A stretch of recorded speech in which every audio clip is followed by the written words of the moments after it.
my calculations are correct, when this baby hits 88 miles per hour, you're gonna see some serious shit. They're here. Do you really think you have a chance against us, Mr. Cowboy? Yippee-ki-yay, motherfucker. It's showtime. Right, welcome everybody to another episode of the VHS Strikes Back. I'm one of your hosts, Chris, and my co-host, and very good friend, is Dave. Hey there, Chris, and hello to our listeners out there. Welcome to the VHS Strikes Back, the show where we dust off the old video player and go on a nostalgic journey to look at the good and the bad movies of yesteryear. Now, Chris, what are we going to review this week? Well, Dave, it is my pick, and it's a movie that I have waited so long to do because I was scared of doing it because thinking Dave's going to absolutely rip it a new arsehole. So I've kept it in the back burner, but I thought, New Year, my first pick of 2023, we're going back into the Rocky universe, Dave, and it's 1990, the much maligned, very much criticised, even by Stallone, but we've got to do it, Dave. It's my second favourite Rocky movie, and this is Rocky V. So, Dave, what do you remember about this one? So I remember watching this when it first came out on video, not at the cinema. It was a rarity to go to the cinema, as you know, Chris, back then. But yeah, when it came out on video, I remember watching it. And after the height of Rocky IV, I was just thinking, you know, how are they going to top that? You know, and was expecting it to be something else that they were going to do that was going to top this showdown with Ivan Drago. And just remember being massively disappointed with it. Now, back in them days, you know, you either like a movie or you don't. You don't necessarily think about movies, about what it is that you like about them or whatever. It's binary. It's one or the other. So, yeah, I couldn't have told you really what I didn't like about it. But, you know, I thought it was, you know, a little bit crappy at the end with the street fighting and whatever. And just apart from that, though, apart from the fact you've got Tommy in there, Tommy Gunn, I couldn't have told you anything else about the movie at all. So when you said about it last week, I was like, all right, okay, let's get back into it. Maybe, you know, watching it all these years later, I'll find it better than I did before. And it was an interesting exercise. I'm glad we've gone back to watch it, and I'm sure we've got lots to say about it. But what about yourself, Chris? Well, I think when this came out, I wanted to go cinema, and obviously we need to have a pot to piss in, so there was no chance of that. So it was a case of getting a VHS and being old enough to actually be aware of a new Rocky movie, because I think at this point I'd gone through like 1 to 4, you know, back to front to back, but, you know, made my choices. The third one was my favourite, then it was Rocky 4, 2, and then 1. And it was like, yeah, I'm really into this. I'm looking forward to it. Now, there's a couple of things with this, Dave. I cannot pinpoint when I watched it. I've got to say it's probably about 92. This came out 90, so I'd probably say about 91, 92, probably whenever it came on VHS. I'm pretty much sure I would have watched it. But it just hooked me in. I don't know what it was. I just really enjoyed it. There is pacing problems with it, and we'll definitely get into that. But I just love the ending of the movie. Like, I've continually put it on YouTube. Even before I watched it yesterday, I actually ended up on a couple of days ago watching the end. I'm like, why are you ruining it for yourself? But it's always on my YouTube watches when I'm bored, and I just put a bit of Rocky V on. So it's become a bit of a underground hit with a lot of the Rocky fans. A lot hate it. Don't get me wrong. Like I said, I saw an interview with Jonathan Ross, I mentioned it on the last podcast, and Rocky Stallone's like, yeah, don't talk about Rocky V. It's just atrocious. And I've been reading stuff about it before we recorded that. Apparently, the actual brain injury he had in this day and age would just be a mild concussion. So he completely hadn't got the research right, which is sort of why I mentioned why they got away in Rocky Balboa, how he was able to fight. That's why. So, and obviously there was like a 16-year gap or something between the two fights. But yeah, absolutely loved it. And I just, Tommy Gunn, like Tommy Morrison, I really supported him after watching this movie. So yeah, I definitely I'm thinking back, I must have.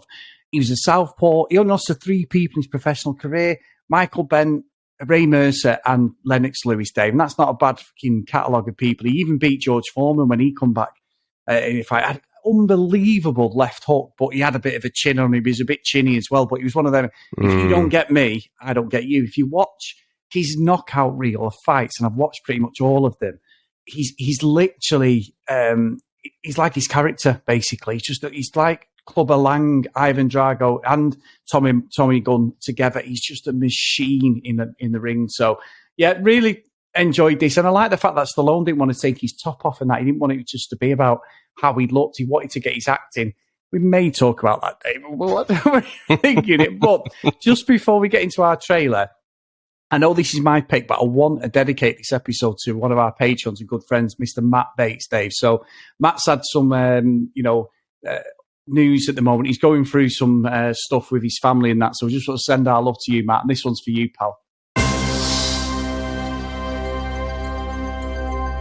From 1,000,000 to one shot, he became a true champion of the world.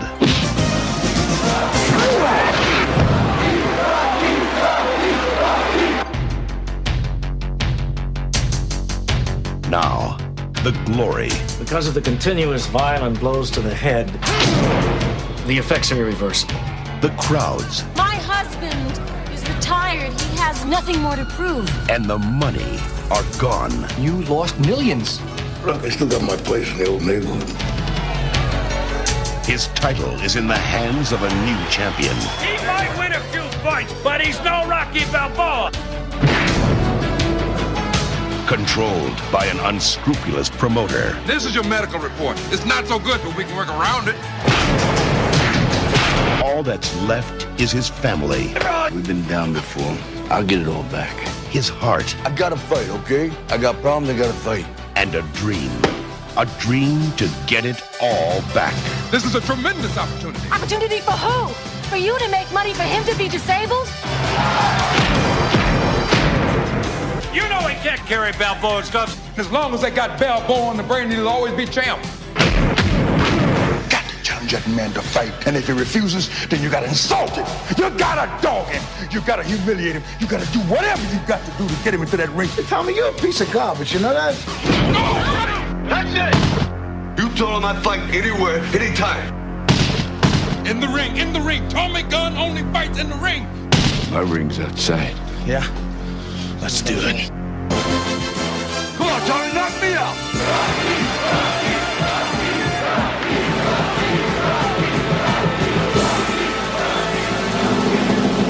In the aftermath of his victory over Ivan Drago in Moscow, Rocky finds himself experiencing physical complications from the fight. Rocky, his wife Adrian, his brother-in-law Paulie, and his trainer Tony Duke Evers return to the United States where they're greeted by Rocky's son, Robert Jr. At a press conference, boxing promoter George Washington Duke attempts to goad Rocky into fighting his boxer, Union Kane, who is the top-rated challenger, but Rocky declines. Now, Chris, what do you reckon to the opening of this movie? Well, Dave, I will throw a lot of this movie under the bus. Definitely, because some of the acting is terrible. I mean, the timeline's all over the place. Obviously, in this movie, we've got Sage Stallone, Rocky Stallone's actual son in this. You know, R.I.P. Unfortunately, he passed away 2012. But this was like one of his breakthrough parts that he did. Obviously, his dad did him a big favour, which you obviously would. He annoys the hell out of me, Dave. I've got to say, as Robert Jr., Sage Stallone does my head in this movie. He really does. It's so annoying. But yeah, they get this big fanfare, and it's a bit all over the place because we've never seen this George Washington Duke, which is 100% Don King. There's no two ways about it. He's not even tried to hide it. It's Don King 101. He's a bastard. He's horrible. He's trying to hype him up. Rocky's there.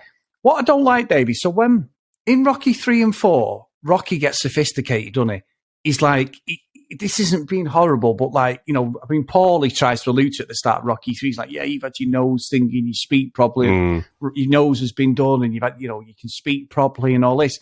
And it's as if, like, because he's got this brain damage thing, he goes back to Rocky 1 and 2, doesn't he? That like Rocky who doesn't understand what's going on, and like Adrian's got to nurse him through everything. Like, he's got the brain damage is affected. I don't like that character arc at the start of this, the way that happens. I know it's part of the story, but it's always bugged me, like how he just went like from being this really sophisticated champion, and he's just conquered the world. Because 1 minute the press are supporting Rocky, telling Duke to leave him alone, and then all of a sudden that guy in the middle who's like dead aggressive, he's like, you need to answer this, and he's like, well, You need to answer right now. Yeah, right now, like getting really aggressive to Rocky.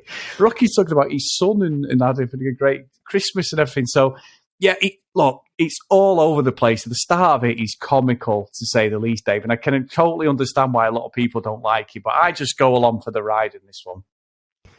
Yeah, I think, I always forget, Chris, that you always start a Rocky movie with the ending of the last movie. Yeah. I always forget it, and then it starts off. It always surprises me. I'm like, oh, yeah, of course.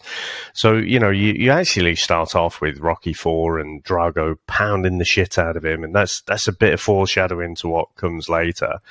But what I feel like watching this is Stallone, we spoke about it last week with Cobra, didn't we? His ego was off the reservation, like it was just out of control around this time. But it feels like to me, like the criticism that Rocky 3 and 4 took at the time, because it was commercially, those movies were so commercially successful, but critically, people would always harp on about the first two. It seems to me with this fifth one, he's trying to recreate what he had in the first one.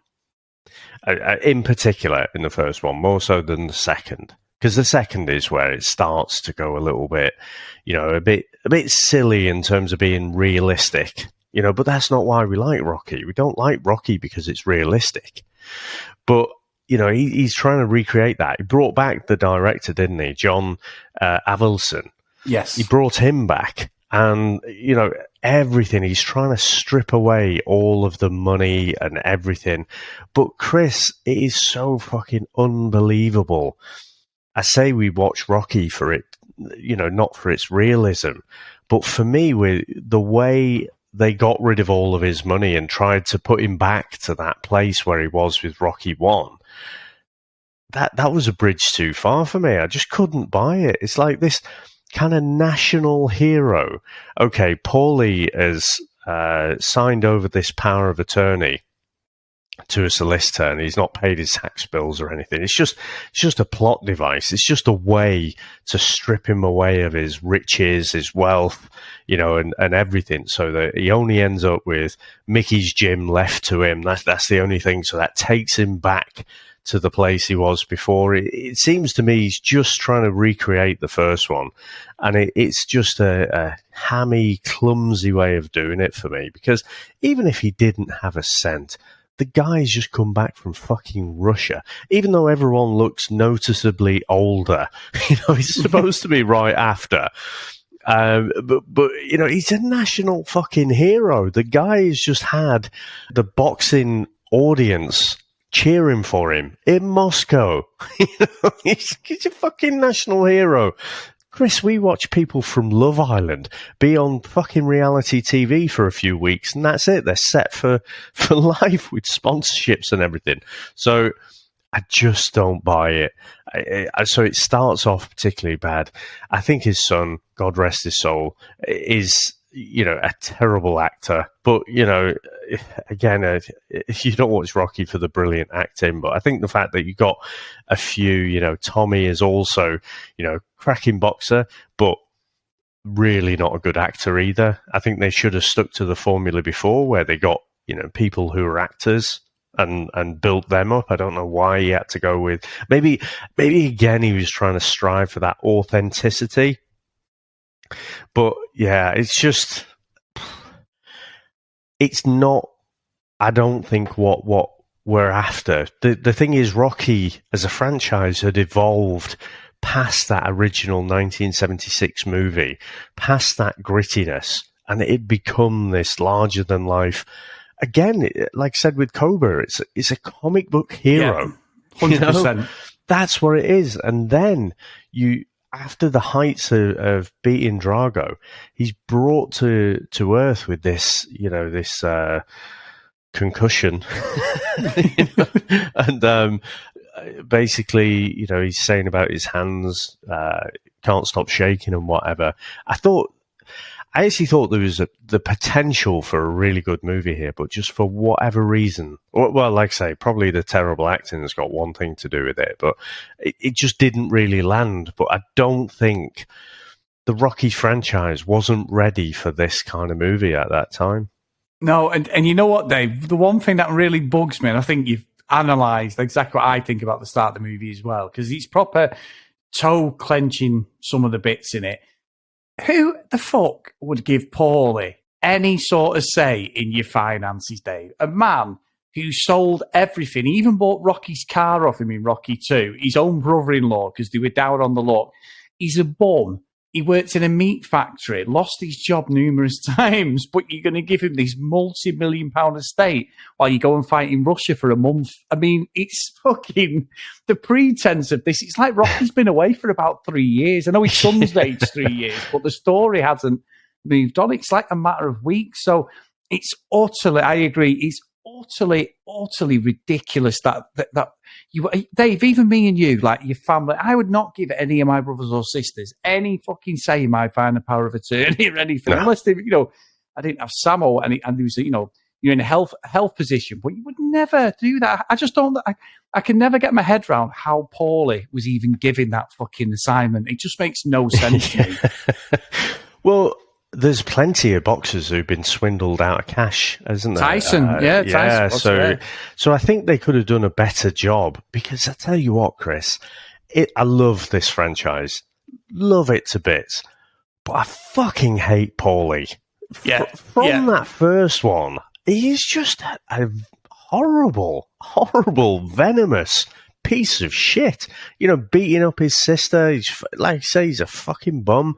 He's a drunk. He's fucking only cares about himself. But at that moment, in the fifth one, he should have done it several times before. Chris, I'd have beat the fucking shit out of him for that. Yeah. Because it's not just about your personal pride or anything. You have just fucking shafted the whole family. He'd have been fucking in the bin for me. But, he's still, for whatever reason with Paulie, he still kind of like gives him a bit of a pass, doesn't he? He's like, I've just fucking beat him up. Please beat Paulie up, because he's a dick. He is a dick, I agree. And what makes me laugh is when they've sold even the bike out of Rocky 3, that top Harley Davidson, the yellow and black on it and everything, the stallion stuff. His son sat on it and the guy's like, hey, kid, get off it. Sold that. So, and they've got the cars out of Rocky 4 and everything. They've obviously got them out of stories, the Ferrari and the Lamborghini he drives when Apollo dies and stuff. There's no easy way out. And to be fair, you think about the soundtrack. I mean, fucking MC Hammer sings one of the main ones. And at the end, the end song, as it finishes with the credits, is Elton John, which is unbelievable. Yeah. You know what I mean? So, I think it's very fucking clumsy, all this. And even when Tommy comes and they're outside, and he's outside Mickey's gym, and this Duke guy's there again, coaxing him in, and, we'll get you back in. We know about your medical records. We'll get you a license. And then boring agent comes over. He's like, no, I'm £3 an hour, like $3 an hour. Let's not fucking go down this route. I understand why, because it's a husband, money means nothing and all this. But Tommy, what they do with Tommy is quite clever, because he's don't want to speak to him. He ends up saying to him, right, glove up. He comes back like the next day, gloves up. And you can just tell he's got the Kylo Ren's about him, Dave, the Darth Vader. He's got the Anakins about him, because straight away he gets in the ring and he's supposed to be moving around with someone. Now, you've done sparring. I've done sparring. You know full well when you get someone who's taking the piss like that, you either give it them back, or you think, oh, they're too good, I'm going to get beat up now. So I may just say, oh, stop it. No. Tommy goes in to kill him, Dave. He's literally killing him in him. Rock. He's like, whoa. And he's just maniacal. And at that point, I'm thinking, Rocky, please, I know you've had a few cracks on the head. This is the red flag you should have got out at this point, because I like what they do, because Tommy Morrison was about 6'2", 6'3", and he wasn't that far off Dolph Lundgren in height. But the way they do it, they shoot it so he looks about the same height as Rocky, but he's clearly a man. His shoulders are huge, Dave. I think Stallone's got his stilettos on or something, hasn't he? Yeah, he's got his fucking his cowboy boots with the heel raises in and everything. He's massive. He looks like a rugby player or something, Tommy Morrison. But I'm with you, and I can sit here and agree with everything you're saying about it, because I think watching it this time with my podcast head on, it's like, oh, this has just got so many holes in it, and just at least, so it's on for an hour and 45, and I'd say at least 50 minutes of it, a lot of it is toe curling. It's like, oh, fuck it. And then his son gets a kick in, and one of the guy, I knew he was the guy who beats him up, he's the little lad, he's out of Entourage. Oh, right. Later on, years later, he's the one, like, he nicks his fucking top, his jacket, and I mean, he goes to school in this leather jacket that must be about $1,000. You know, you're in this fucking destitute Philadelphia, the walk into school, and it's fucking tramping. These bin bags, graffiti everywhere. His fucking windows are smashed and everything. And there's Robert, like, you know, going in his fucking designer Armani fucking jacket. Well, that would get robbed anywhere, Dave. See, maybe we've got a warped sense of this because he's come from this privileged life. He's quite smart, isn't he? And Rocky, you know, doesn't know half of what he's talking about. I did appreciate his little sketch of his French teacher. Yeah, oh yeah. I never had one like that, Dave. No, it's like, fucking none of my teachers were like that. But maybe coming from slightly rougher schools ourselves, Chris, you know, back in the day, maybe we just look at this and just, again, find it unbelievable. It's like, you're the new kid at school, keep your fucking head down for a start. Don't come in with your big fucking flash jacket and shit like that, because it's going to go. And anything you have that is of any worth, don't fucking have it out on site, nail everything down, you know what I mean? It's just a different set of survival rules, and he's just not getting it. But Jesus Christ, again, talk about clumsy. The way, he's obviously bullied, but, you know, the girl takes a shine to him initially, you know, just straight off the bat, and the two lads beat him up. And then, you know, when he eventually fights back, because he's kind of got the influence from Tommy, hasn't he? He's been listening to what Tommy said about, you know, getting beat up by his dad and stuff, and you know, he got a hit back and whatever. And Adrian's like, oh, you know, we're teaching our son to fight with his brains, not his muscles, kind of thing. And again, I'm thinking, Adrian, I kind of hear what you're saying, but yeah, shut the fuck up. You know, it doesn't work like that in the playground when you're getting chased after by bullies. And I just hate it the way he's like, suddenly he's able to beat up this lad.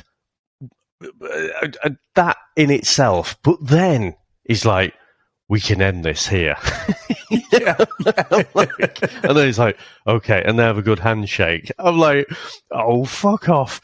Stallone, I don't know what the score is, but you've either forgotten what it is to be like, you know, bullied at school or whatever, but that's never happening in a million years. And again, it's this kind of, it's this like, I know it's 90, but it's this 80s idea that, you know, the bullies, they're really the scared ones, you know, and the bigger they are, the harder they fall. Chris, I've said to you before, you know, my uncle used to say to me, the bigger they are, the harder they hit you.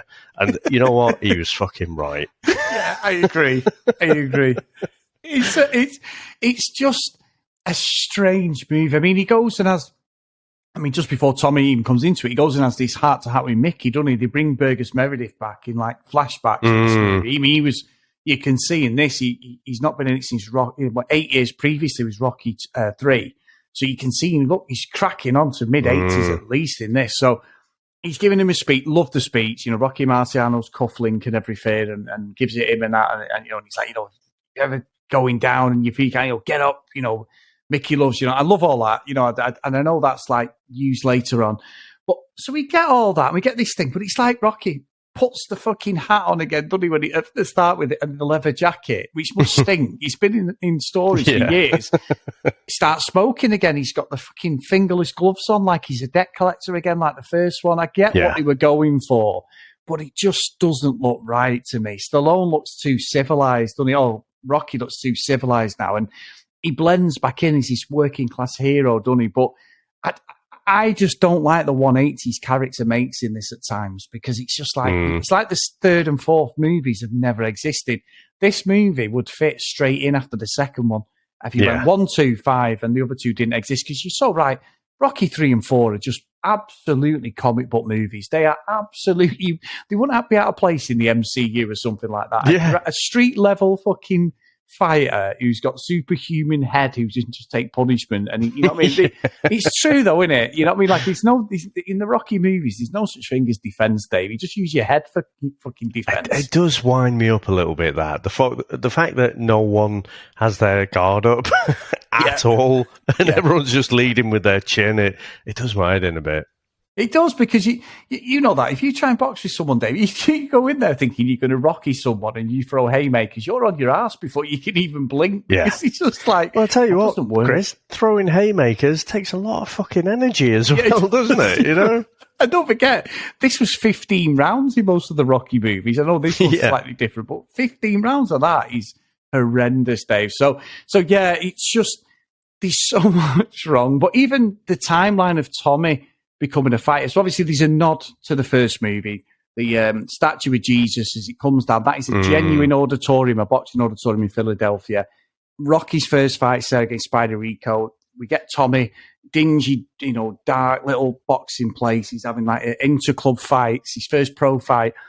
Gets a pep talk from Rocky because he's just, again, no defense. He's just getting clubbed, Dave. Yeah. And then nails him. But then all of a sudden, he goes from one fight to 22 fights. Now, even if he fought once a month, we're skipping 2 years. And it's like he's fighting every week. Most fighters need months off, and there's no...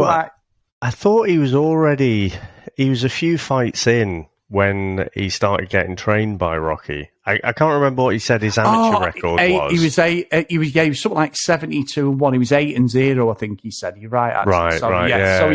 So he's had 14 fights. Even that timeline of 14 fights, Dave, is a hell of a lot to pack in a couple of weeks. Oh yeah, a couple of weeks.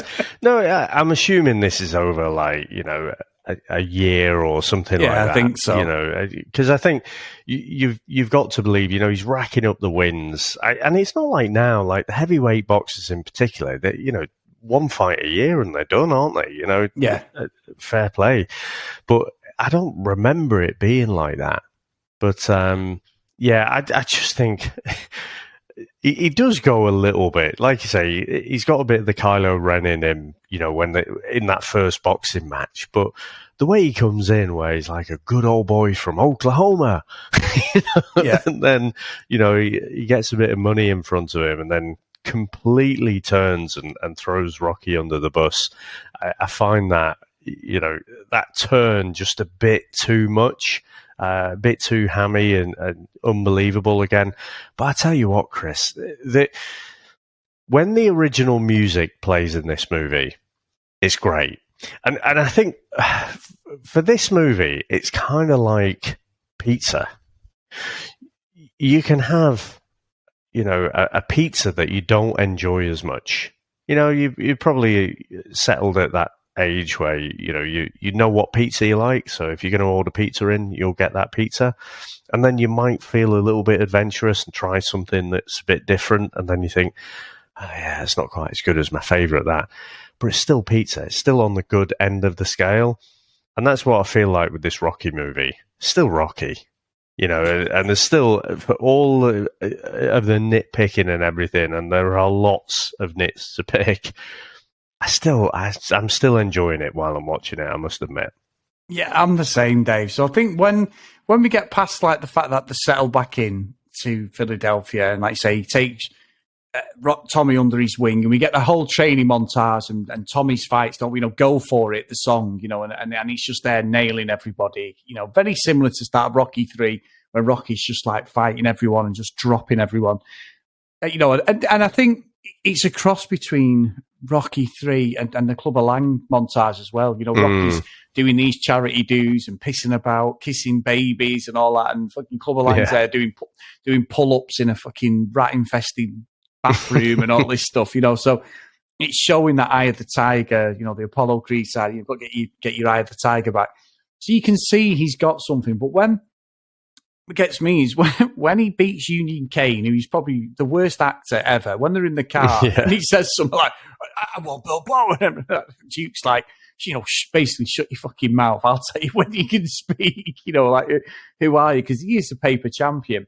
Yeah. It's when the press start having a go at fucking Tommy and that. And I love that guy, the Mr. Aggressive from the start, is having a look Rocky. And he goes, hey, Tommy, goes, why don't you fight the redhead in the front row? Here she comes, cheap. And he's like, wow. Fucking hell. Yeah, exactly. Wow. It's like, fucking hell. No holes barred there. I mean, and how does he know?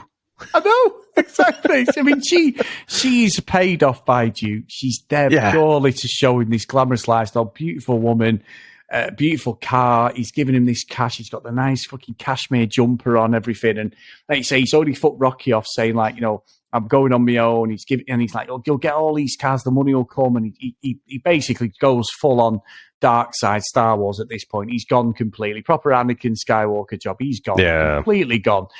And when he actually gets the belt after the press conference, and now I can forgive all that start of the movie, Dave, because at the end of the movie, I love it. I love this last 35, 40 minutes. I really do. It's one of my favourite parts of any movie. I just love it. It's so stupid. But when he's in the pub, we all hope to think that if we were in a pub, Dave, and someone wanted a rumble, I'm sure we've all had a dust up in our pants, but that sort of thing when it's like someone like Rocky Balboa, and I just love when he drops Paulie and he comes in offering him a fight, and he's like, Tommy, I don't want to fight you, and he's like, you're a bomb and all this, and he chins. I love that thing, and he goes, hey Tommy, he goes, you're not Jim now, why don't you? He goes, my ring's outside. I fucking love all that. Yeah. It's so homoerotic, macho bullshit, but I fucking love it. I absolutely love it. And I sent you last night the alternate ending. My God, is that fucking bad? There's a couple of bits in it, but for me, it's not a patch on the proper cinematic ending that we get. Yeah, it's definitely better, isn't it? But I think there were a lot of bits that were the same, but just cut in with other bits, and you get Mickey as if he's, shouting from a little bit further away. I think the way they did it with the flashback was so much better. But yeah, again, I just can't help but thinking, though, it's like, yeah, but this is Paulie. This is what you're going to get into a fight for. So we've gone the whole movie that basically you are one serious punch away from, being disabled, or having serious brain damage or something. And Paulie, the guy who stripped you of everything, this absolute piece of shit, him getting a bit of a slap is the thing that makes you fight. It's like, come on.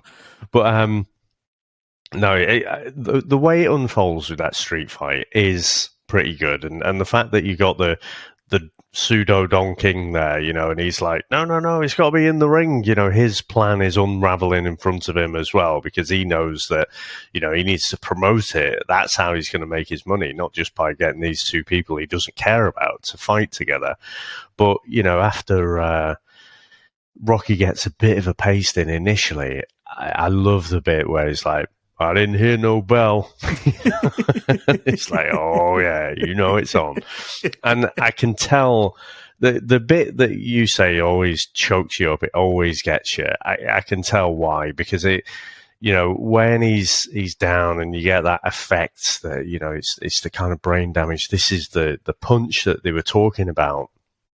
And, he's down, he's having these hallucinations, he's thinking back to Mickey, and Mickey's like, now get up, you son of a bitch, because Mickey loves you. And then you just get him rising up, and you've got the music going behind. You're just like, oh, yeah, now it's fucking on, sunshine. And obviously, and then you still have a bit of a back and forth fight, don't you? It's not all, Rocky doesn't have it all his way. But yeah, that end scene, it's pretty good. It's above the rest of the movie for me. Yeah, without a doubt. And I think I always, I look into it too much. But my idea was like, anyone known to be like, there's no way he could beat the heavyweight champion. However, Rocky's been training with him, hasn't he? He's been doing all the same fitness and everything. So like, I always see it as there's a get out of jail card there because he was doing all the running with him. He was doing all the pad work. He never did any sparring with him, but he did everything else. They were fighting together, wrestling together, messing about, doing the press ups, everything. So it's sort of Rocky was like fit or in that ballpark enough to take him in like a street fight. But you know who actually did the choreography for that, Dave? Was Terry Funk, who's a wrestler, who's the guy out of Roadhouse with the curly fucking wig and the goatee. One of the baddies. Terry Funk's actually, I never knew that till yesterday, but Terry Funk does. So that's why there's a belly-to-belly suplex. I mean, he picks Tommy up there, belly-to-belly. Yeah. There's a couple of wrestling moves there. And I was like, oh, right. And Stallone was a big fan of wrestling. Obviously, he was in... he did WrestleMania at one point. He's appeared on wrestling stuff. Hogan was obviously in Rocky 3. So, yeah. Thunder Lips, yeah, the ultimate male. But yeah, I do think I can forgive everything in this movie for the ending. I think the payoff, for me personally, is worth it. However, there is some terrible acting. I think even Stallone's bad in this. I rate Sylvester Stallone as a good actor. I think he's a very underrated actor. And I think when he does serious and like that sort of thoughtful lump in the throat stuff, he's very, very good. And he does it in some of the earlier Rocky movies, you know what I mean? But in this, I think all of them are home in it. And even Adrian Talia Shire is really good usually.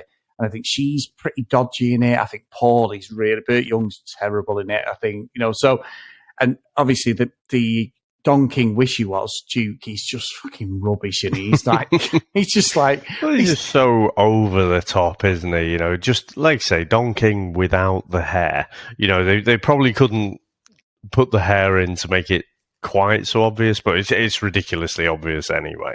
Yeah, it is. But gets me every time. The end bit, goosebumps, tears every time, Dave, that little bit at the end when he gets up. I fucking love it. When Mickey loves you. And then as soon as the music kicks in, I'm like, oh, you are fucked now, Tommy. He's going to get up and absolutely nail you. So brilliant. The music is just unbelievable. It's just, if that doesn't make you run through a wall, Dave, I don't know what will.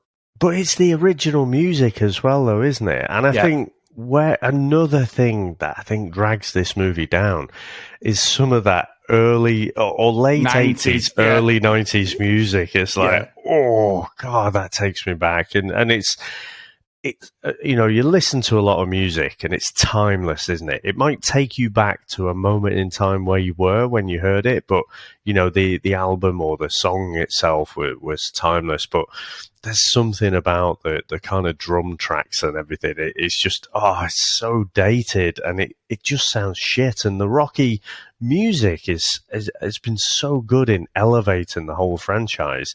And for me, in this movie, it just dragged it down. Yeah, I agree. I mean, even the Take Me Back, which in the original movies is like them hobos around the fireplace in Rocky 1 and 2 when he marries Adrian. And that's his brother, Frank Stallone. He wrote and sings that. He's actually the guy. And even that gets a fucking bit of like sort of bass behind it. At one point it starts like do take me back, and then you're thinking, oh, I love that tune. So no, it's synonymous with Rocky. I love it when they sing it on the street, and then it's just like and so like that. You're like, oh, why have you done that? Why have you remixed it? Just leave that song. It's synonymous with Rocky. So I'm with you. However, the payoff is there for me, Dave. So have you got anything else to say about this one, Dave? Well, just you were saying about Stallone being a good actor. I think what I've noticed when you go back and watch, sometimes he'll put in an amazing performance. I still think that ending to First Blood, where he's just talking about, what it was like being in Vietnam and, some of the things that he had to see there, I think just phenomenal. But when he's off it, you can really, really tell. And I hear what you're saying about, he was on Jonathan Ross and rated this movie as 0 out of 10. And he said, hasn't he, that, he just sort of made it out of greed. But I think this is a real low point in Stallone's career, just around this time, not this movie, I mean, just late 80s, early 90s, because this is before, the whole stop or my mum will shoot sort of thing, isn't it? And he just seems completely off the track in terms of like what is actually good and what he's good at. And so I don't know if his head is just elsewhere with this one, but I don't know if he's retrospectively marking it down as well, because I don't think it's as bad as a 0 out of 10. And I don't know if he's sort of overplaying it there, but it's certainly off from the rest of the franchise. But, I think he's doing the same thing again. It feels to me, said right at the top, that, he's reacting to some of the harsher, critical things that have come in for Rocky 3 and 4, just about, they're not the same, they're not the same grittiness, not the same level of storytelling as certainly that first one. And he's reacting to that. And then by retrospectively kind of marking this one down as well so harshly, it's almost as if he's listening to everyone else's criticism and he's like, oh yeah, it is crap in it. And I'm like, no, you don't have to agree. You can agree that it's not the best thing in the franchise, but, it's not shit. Which I should have saved that mini rant to the final wrap-up, really, Chris. Really? But had I thought that far ahead. So, shall we get into our review, Dave? Let's go.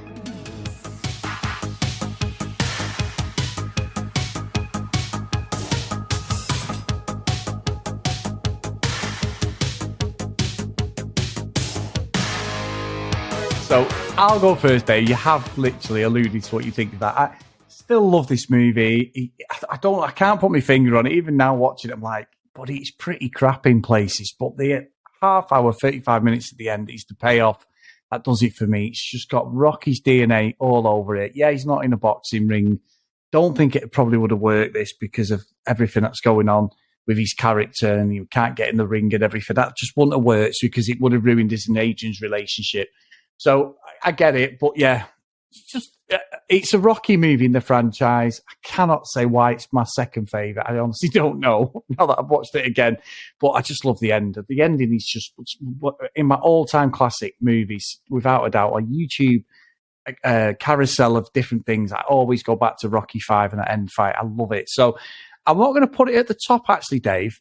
I think talking about it today and everything is just, it made me think I've got to be realistic here with where I put it. It isn't my top tier, even though I love the movie and I'll always watch it. But I'm going to send it, Dave, to Pleasantville.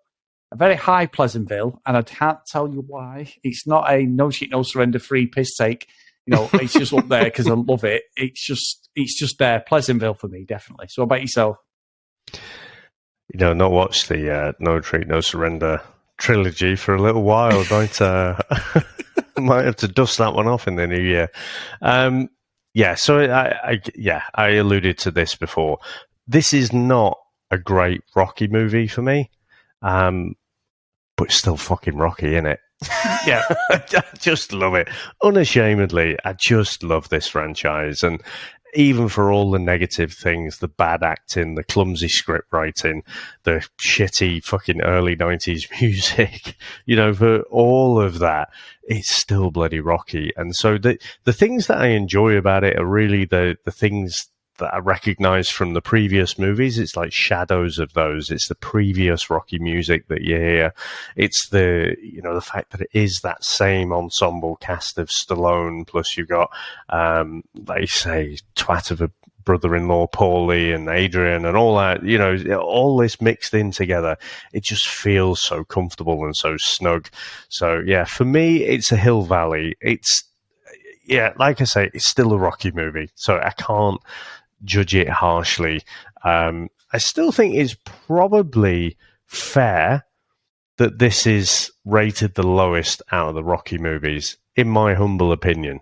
So I know you said it's probably your second favourite, but for me, it's Rocky 4, Rocky 3, and then I on any given day, I'd probably rate the others maybe a little bit differently. But I like that ridiculous, over-the-top comic book stuff. I like the fact that he's more realistically beat down by something, and so in the third one, finding out that all these matches were rigged, in the fourth one, being at that verge of retirement but having to come back and avenge Apollo's death, I just think they are so much better for me. But for this one, It's still really enjoyable. Glad you chose it, and glad we went back to watch it. Oh no, good stuff, Dave. Good stuff. And I was interested to see what you thought, because, like you say, it's just Rocky. Once you're back in that world, you relate to all the characters. 40 years we've been watching these movies. You know, some of my favorite. And I'm actually sat here. I said it. We were talking off a podcast. I'm actually sat here, not even realising, in my Rocky 1 dressing gown, Dave. I've actually got it on as we're talking, because we haven't got the heating on because it's -1 in Manchester. So yeah, we're filming this in the afternoon, and I've actually got my dressing gown on. So yeah, nice. And so I don't want to be, an imitative copycat, and obviously I sent you a message about this. I was like, that's a fucking great idea, that, and that is so iconic. Yeah, I'm having one of those. I cannot blame you, my friend. I cannot blame you. It is the comfiest, warmest thing I've got. And as I say, when I go outside putting the bins out, I put my hood up so people can see the stallion. They probably think I'm a bellend, but for that little couple of minutes, I think that I'm Rocky, Dave. So, yeah, you can't beat it. Nice. So, Chris, what are we doing next week? Well, Dave, this is over to you on this one. It's I don't know anything about this movie other than the title. So would you like to tell people what we're doing and where it's from, Dave? Because I don't know anything about this one. Well, this one, Chris, is a movie that I remember. You know what I was saying? Actually, this was completely unintentional. The uncle that I was telling you about, John, who used to tell me the bigger they are, the harder they hit you. I remember he took me to the video store.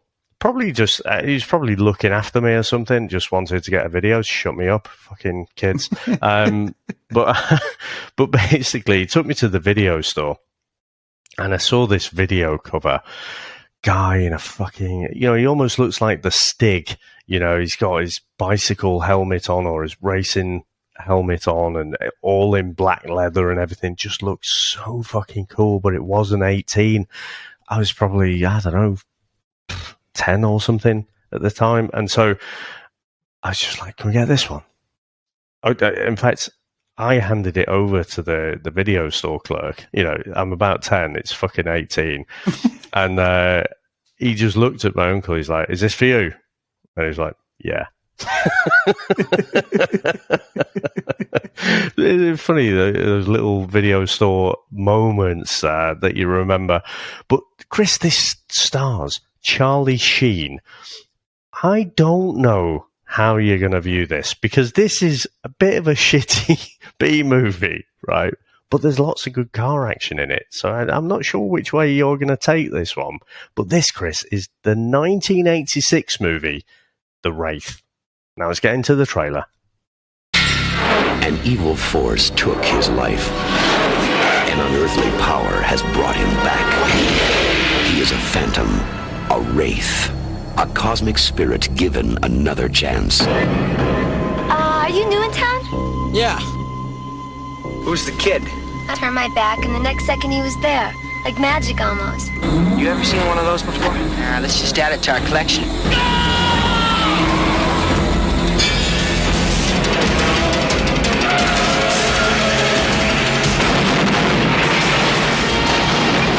There's a kid out there using his car to kill people. Not that it's such a big deal, since it seems to be your gang he's got it in for. Hold on! Grab the shotgun, Mama Luca.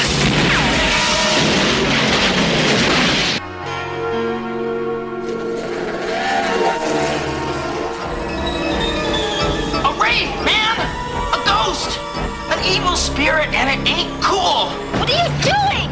Packard, stop! Get in the car! What are you doing, man? You Get out of my face, burger boy! You wind up dead like your brother!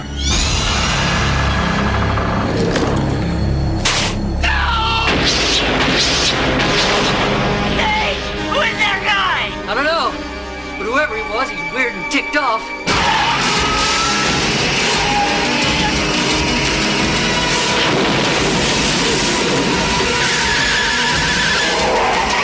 I see his eyes, Loomis!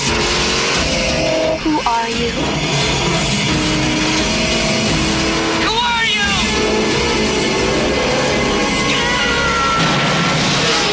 The Wraith. If you've done nothing wrong, you've got nothing to fear. That guy's voice sounds like what Stallone did in Cobra last week. Yeah. Fucking brilliant.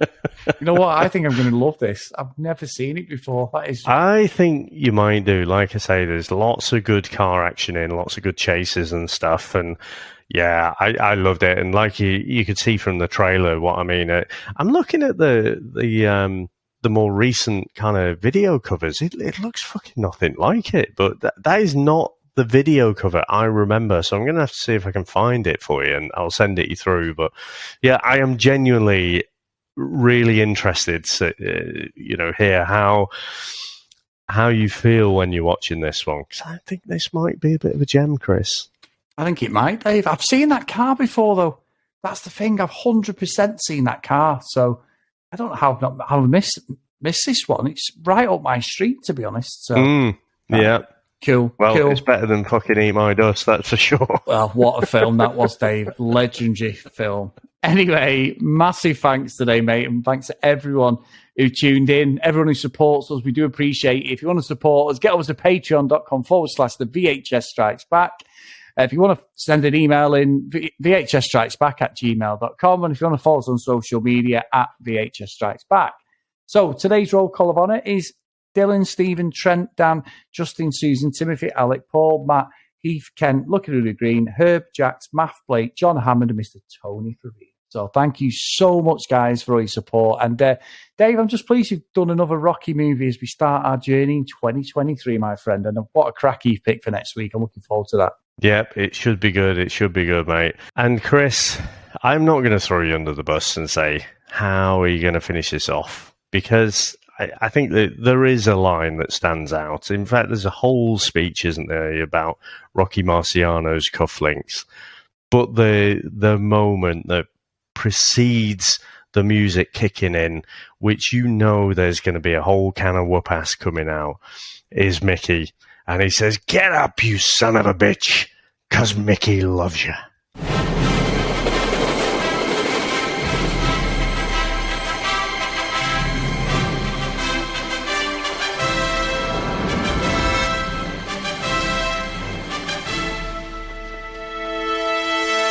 That's it, man. Game over, man. It's game over. What the fuck are we gonna do now? What are we gonna do? Maybe we could build a fire, sing a couple of songs, huh? Why don't we try that? We better get back, because it'll be dark soon, and they mostly come at night. Mostly. I'll be back. That's odd. We came, we saw, we kicked its ass. Wax on, wax off. Get to the chopper! One ring to go. All right. Ding, ding. Bust you up. Go for it. Well, here we go. Ain't so bad. Ain't so bad. Ain't so bad. Come on. Ain't so bad. Ain't nothing. You must be crazy or something. I'm crazy. You just a stupid fool. Maybe you crazy something. I ain't breathing heavy. He's a fool. He's stupid. I'll see you in 6 months.